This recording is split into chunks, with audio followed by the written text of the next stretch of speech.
Welcome to my Yeah.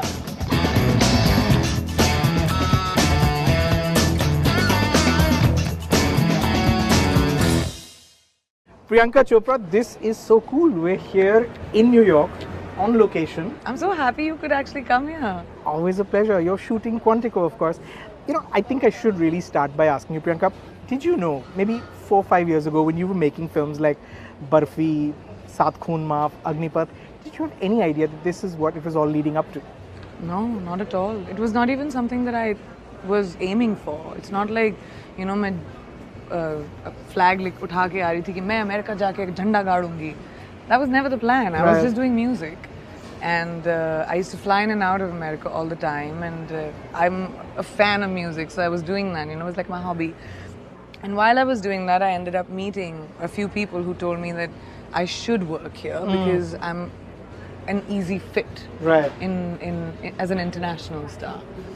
So which is when the VP of casting flew down when I was shooting Gunde and asked me to do a talent deal with ABC where I pick whatever I want to do, and so it was a sweet deal, paid holiday, so I did it, and I just didn't know it would blow up into this. I mean, we are in 217 countries around the world within our first season, and that's not happened to any TV show before this.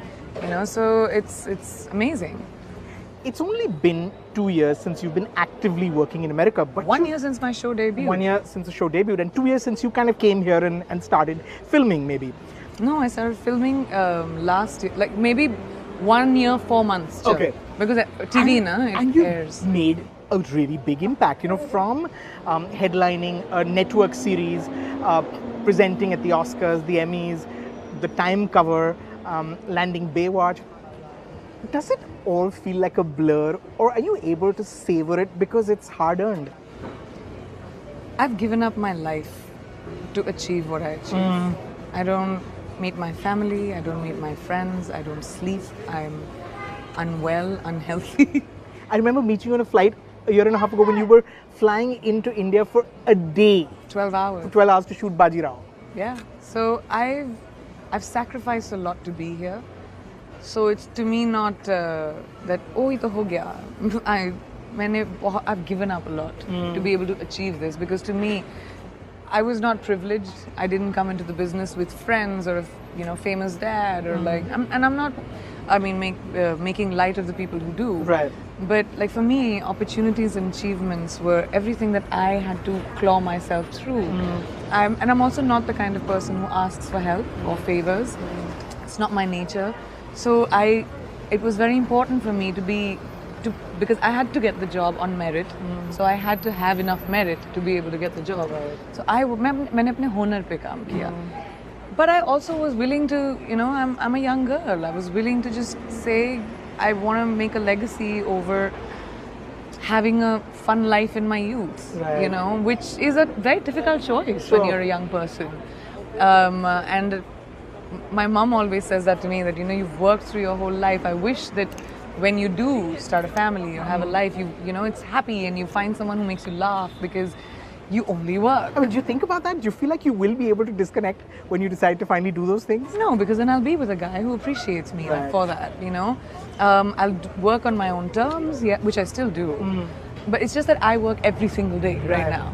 Every weekend also. Like you came and visited me on the weekend. I'm shooting commercials and I do it. So I work 7 days a week. 2 years ago, you said in an interview to Wall Street Journal that you were a brown girl in America, and how that kind of made some people label you as a terrorist. Other people kind of expected to always see you in a flowing sari and a bindi, because that was the image. Or the hot Indian exotic girl. Right. Because those are the images that they took away from Bollywood films. Do you feel like in the year and a half that you've been working here, you've been able to shatter some of those stereotypes? It was a deliberate move for me, Rajiv. I got a lot of film offers from when I was doing music in America, because I guess I'm someone who Americans can relate with. Right. Like when I walk on the roads, I get people always stopping me and talking to me. And sometimes people don't even know I'm a Bollywood actor. They think I'm an American girl. Right. Because I'm playing an American girl. So I got so many movie offers. I was always either the exotic princess, the hot Indian chick in small clothes, who had to speak in the Apu talks like this kind of Right. Indian accent. Right. So to me, it was, I'm an actor. I can do Kashibai and be Maharashtrian, not know a word of Marathi, and convince Maharashtra that I'm Kashibai, Peshwan Bai. I can do America, where I will convince America every Sunday I'm an American girl. I don't have to be me. That's my job as an actor. Sure. To be To be able to different be a people, chameleon, right. to be able to play different people. And I don't want to be cast because I'm brown colored and exotic and beautiful and I speak in a certain way or I talk in a certain... That's not the reason for casting me. Then I'm not a good actor. Right. I want to be cast as an actor. What are the challenges today, you'd say, in being a brown girl in America? Well, I mean, I don't want to take the credit for it in a way, but by the fact that I'm on mainstream pop culture in America and like mainstream magazine covers in America, like if you go into a store, you'll see Yeah. Women's Health this month. I've done 15 or something just in the States. Because of the demand of people who are curious about how I've done this or who I am, Right. Americans, I mean, whether it's the publications, whether it's media or whatever, I think it's opened up the eyes for mainstream America to see me and us differently a little bit. You know, that, oh, you are a cool, ass-kicking, funny girl who we understand and who we can relate to, but at the same time, I can do Desi Girl, you know? Right. You know, just 2 days ago at a fundraising event in New Jersey, Donald Trump said repeatedly that he has great respect for Hindus, and he said it over and over again. And what he probably meant was Indians. Do you, what do you make of that level of ignorance, perhaps? And do you encounter that kind of ignorance on a daily basis? Do you find that you have to correct people about India and Indians? Yeah, but that's because, see, I'm a logical person. The way I see it is that America as a country is extremely self-sufficient, right? So, I mean, even homeless people get food from the coupons from the government to eat. Right. Our people have to worry about getting the next meal or a bottle of water. Yeah. So, hence we need to look outside to find opportunities.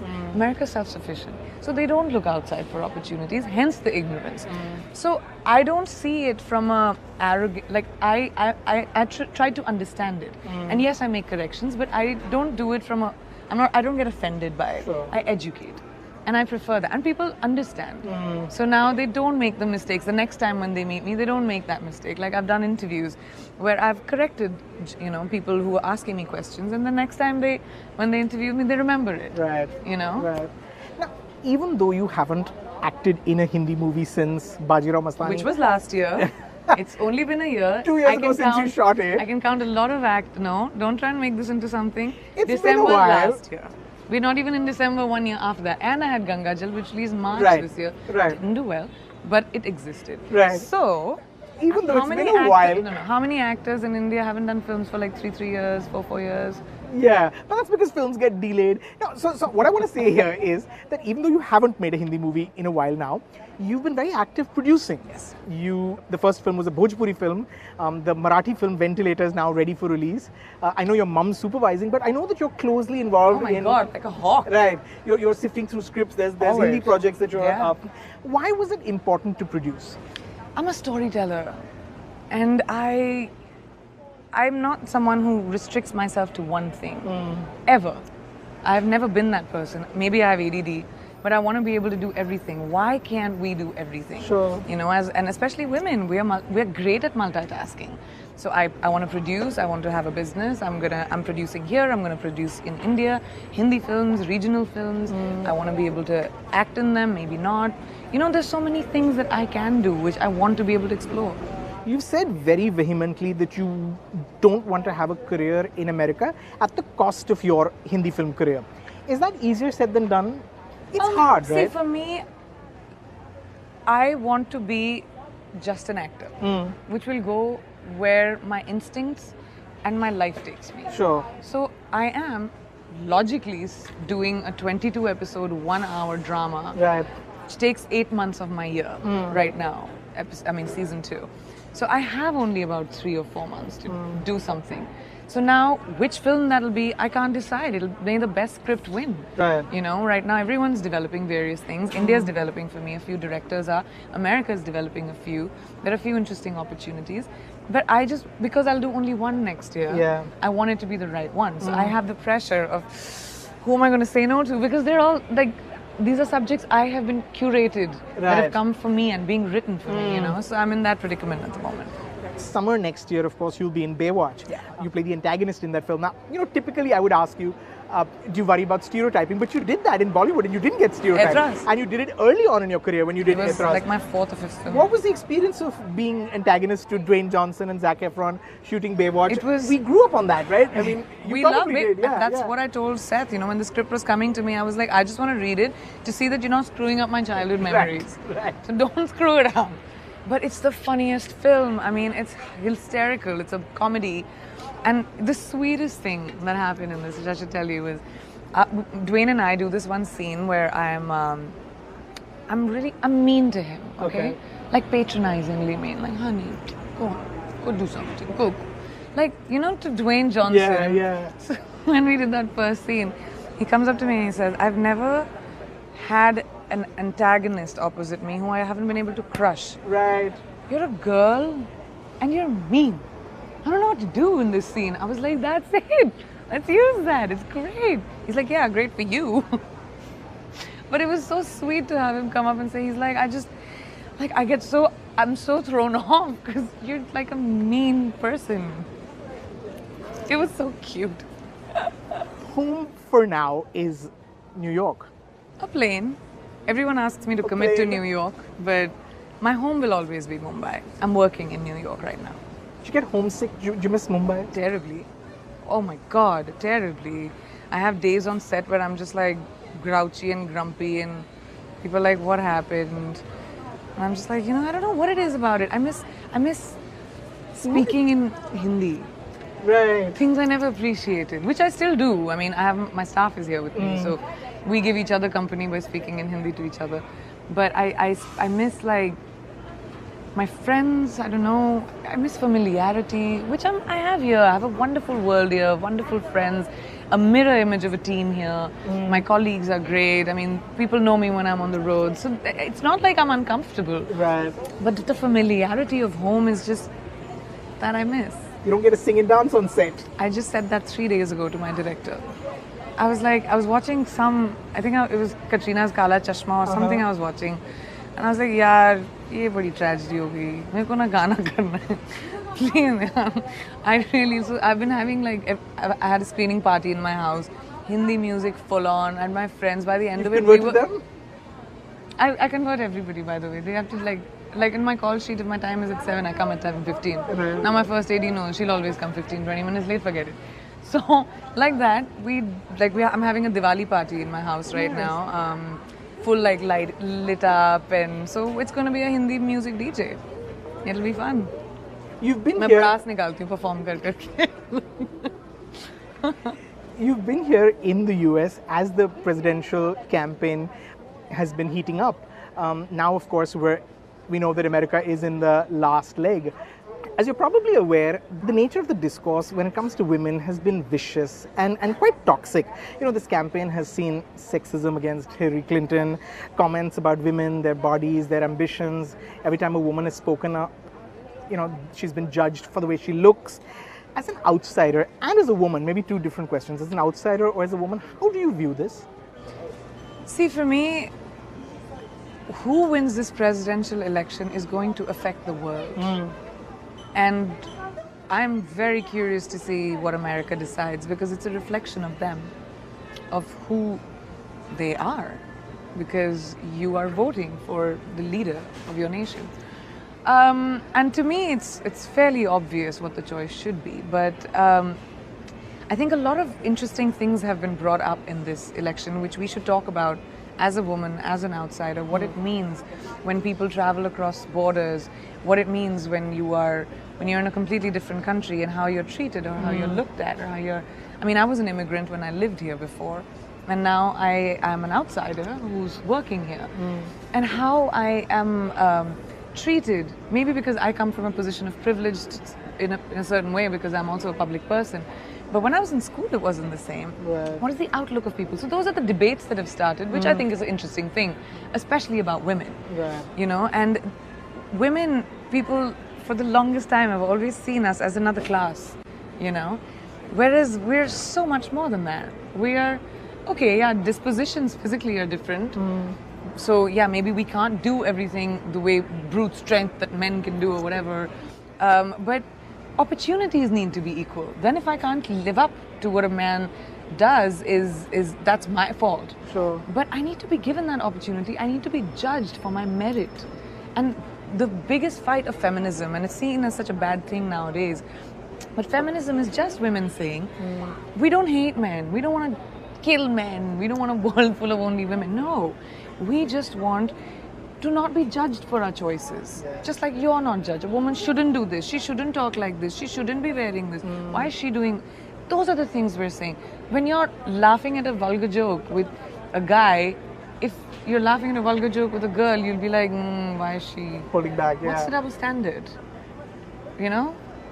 Not that vulgar jokes are great, though my dad used to love them. Finally, Priyanka, none of this was planned. This kind of life happened. Yeah. Do you think about the next act? Do you think about, I know it's also too early to ask, but do you think about where you will be 5 years later? I mean, hopefully I will still be working. What, where, how, I've never known. I'm not someone who plans my career. I'm very instinctive. If I like something, I do it. Hence the reason I fail a lot also. Because, you know, I take risks, I take chances. I don't like, I mean, it's very easy to have a safe career. Sure. But I want to be able to have a path which is mine. Yeah, I screwed up sometimes, but it's mine. No one else did it before me. It's completely, you know, empty territory till I get there. It's my footprints. So I take a lot of pride in that. So I don't know where it'll be, but it'll be different, I can assure you. It'll be something that it'll be a precedent. Because I like setting precedents. You'll be breaking new ground. Yeah, I want to do things that people are like, oh, she's doing that now. I look for things like that, whether it's acting, producing. I don't know what it'll be. I don't know. I'm producing here also now. So I don't know what it will be, but I hope in the 5-year plan I do have kids planned. I hope that happens. I definitely want to have kids. All the best. Thank you so much for doing us proud, and here's hoping that you will continue to surprise us with your choices. Thank you so much. Thank you. Always a pleasure to see you. Always a pleasure to see you too. Thank you.